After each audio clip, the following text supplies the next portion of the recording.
Eh bien, le public en Allemagne n'est certainement pas très satisfait de ce qu'il voit de la part de son gouvernement. La coalition entre les conservateurs et les sociodémocrates, et donc on voit régulièrement maintenant en Allemagne le parti AfD arriver en tête des sondages comme le parti le plus populaire. Cependant, il y a une division au sommet de ce parti qui pourrait complètement faire dérailler les choses pour eux. Il s'agit d'une division fondamentale au sommet du parti. Un parti qui a deux co-dirigeants, ce qui est toujours une recette pour le désastre, parce que lorsqu'ils ne sont pas d'accord, eh bien, quelle ligne doit-on vraiment suivre? Mais regardez, il y en a certainement certains dans l'AfD qui veulent s'aligner avec le parti républicain de Trump en Amérique. Et il y a une grande délégation de l'AfD qui va se rendre à Washington, D.C. en décembre et rencontrer des républicains là-bas. Environ 40 personnes apparemment de l'AfD vont s'y rendre. Mais en même temps, vous avez ce que je considère comme absolument ridicule. Des propos du co-dirigeant de l'AfD, Tino Kapala, qui dit qu'il ne voit aucune menace pour l'Allemagne venant de la Russie.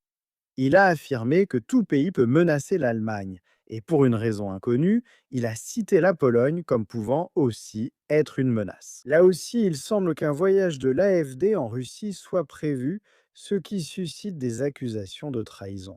Vous avez donc maintenant cette division au sommet du parti. Alice Weidel, l'autre co-dirigeante, a en fait critiqué cette visite en Russie prévue par certains membres de l'AfD.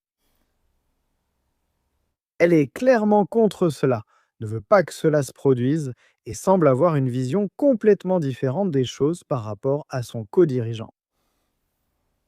Comme je l'ai dit, cela pourrait vraiment diviser fondamentalement le parti et le faire complètement dérailler. Concernant l'opinion des électeurs de l'AfD, 44% redoutent une attaque militaire russe contre l'Allemagne prochainement, tandis que 52% ne partagent pas cette inquiétude. D'accord, il y a une division assez importante en ce moment, dans ce qui est actuellement le parti le plus populaire d'Allemagne selon certains sondages. N'hésitez pas à me faire part de vos réflexions à ce sujet dans les commentaires ci-dessous.